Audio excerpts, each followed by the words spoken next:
Good morning, everyone. It's Yvonne here from the Aussie Goddess to do your weekly readings.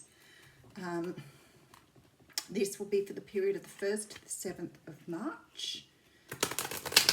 And hang on a second, not very well organised this morning, am I? Will be for the sign of Aquarius. Okay, Aquarius, remember these readings are only general. They may not resonate with you. If so, don't forget to check out other aspects of your natal chart. Whoop, the cards are pretty lively today.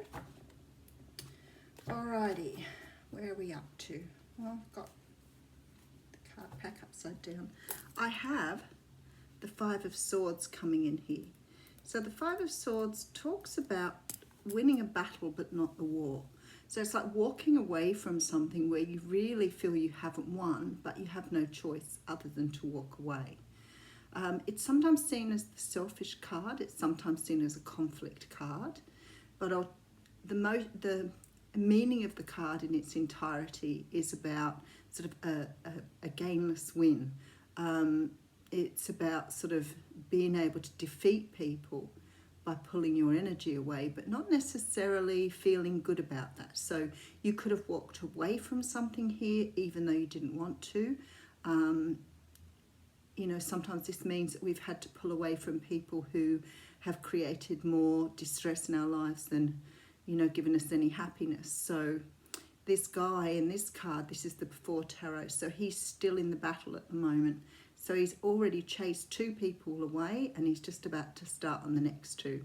So I feel for some of you, this is cutting people out of your life that are no longer serving you. We do have a King of Swords behind that. So this could be your energy at the moment. You may be taking hold of the sword that the universe is offering you here and just making decisions that, you know, things in your life no longer serve you and you need to move on. The King of Swords can be a little bit of a cold character. Because he's analytical, he thinks everything through. But I think this is what you're doing here. I think you're putting your love for people aside and saying, well, you know, it's probably time I move you out of my life to make things a little different, yeah. So you're walking away from those things that don't emotionally serve you anymore. Now, this could be just in a romantic relationship, it can be in your life, it could even be at work, where you're starting to understand that not everybody has your best interest at heart here. Okay, so we have the Hanged Man. So maybe you've seen the world in a different way. You could have been doing some work on yourself and started to understand what draws these people to you. And maybe that, you know, you've been sort of giving yourself a disservice for a long while by managing this the way you have. But you're definitely making a decision now to move in a different direction. Put yourself first. Oh, very nice. And give yourself a little bit of a rebirth here. So you're actually sort of like starting again. So whatever you've done here, you've cleared away some of the toxic energy that you've been carrying around for some time. And you're bringing in this beautiful new energy, which is, you know, about understanding that your place is important in the world too, and not everybody else is more important than you. So you may be one of those people who's a people pleaser. You may have been one of those people who tolerates people because you were taught to tolerate people. But it's not always the most healthiest way to live your life. You still have to look after yourself and take care of yourself. Okay, so have a King of Wands coming in here. So the King of Wands, I just realised the King of Swords, of course, back there was definitely representing you, and I just realised it's your sign. The King of Wands is a Leo, Sag or Aries, so you could be dealing with someone who's primarily a Leo. It can mean you have this in your chart as well. The Leo person is someone who's very passionate, very driven, taking leadership here. So I feel like this is you now moving to this sort of energy of taking your power back. Becoming sort of that, you know, lion that you were meant to be. So understanding that you know, you have something more powerful within you and you have control over these things. Okay, this is beautiful. What a beautiful reading. So you're understanding the value of give and take.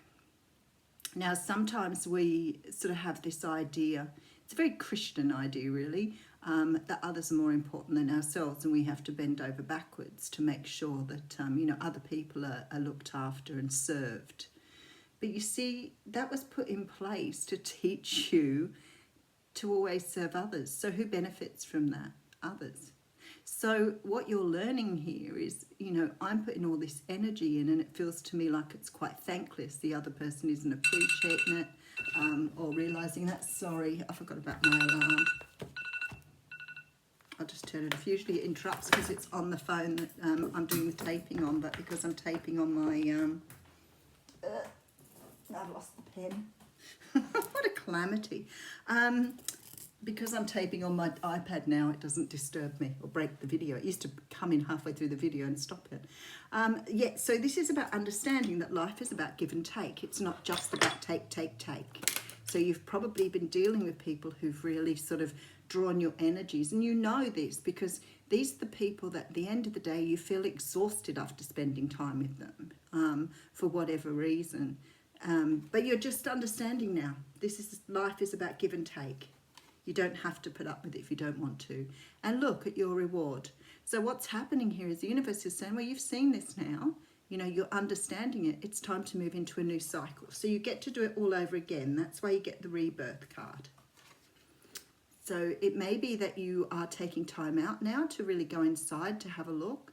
This Hermit's guide's grabbing a star up there. So it's like you've seen your destiny now. You're really understanding how to move forward. And without the pain and the dragging along of other people or, this distortion of your view of life, then you're able now to live a very different existence without all that baggage. And look at you moving forward.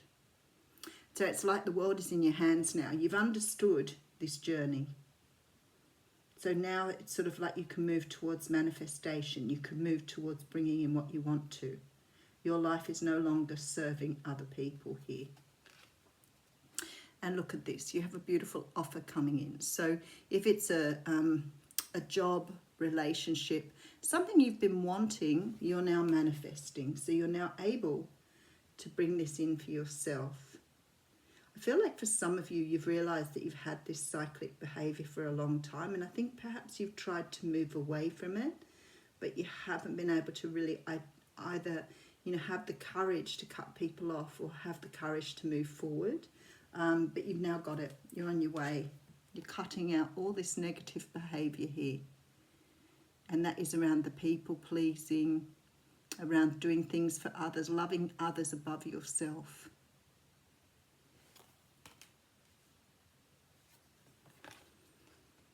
And we do have the Page of Cups coming in here. Seagull's just dropped a fish in his cup, so he's up for new life now. Something is being offered.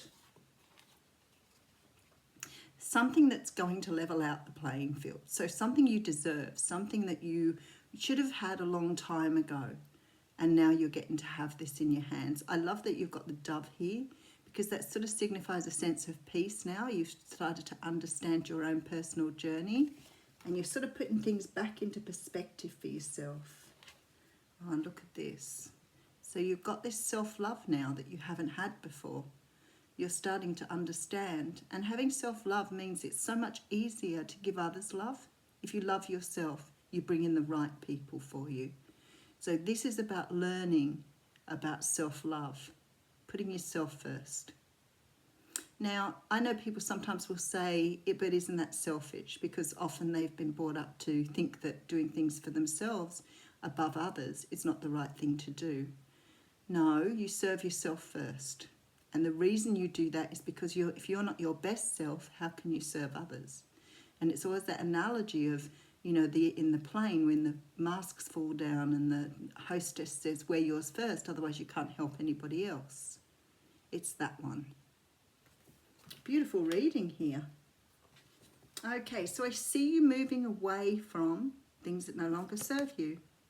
You've taken up the sword, you're cutting things out, you're emotionally walking away from people too. And you're sort of learning through this process here how to rebirth yourself, give yourself a new opportunity at life, but this time do it in a way that is, satisfying for you too. You're not necessarily always looking after others. Now, obviously there is a need if you have small children to put your children first. Once they become adults, that's their responsibility too. It's really interesting, isn't it? The cycles of life and how you've learned these things. Actually, this is really beautiful. So I have the card of slow down. So maybe you're trying to do things too quickly now, but it doesn't really matter because it talks about pausing and allowing things to unfold. And I think you're going to start realizing what benefit this is to you now because you've let go of this need to please others. Have a lovely week, Aquarius.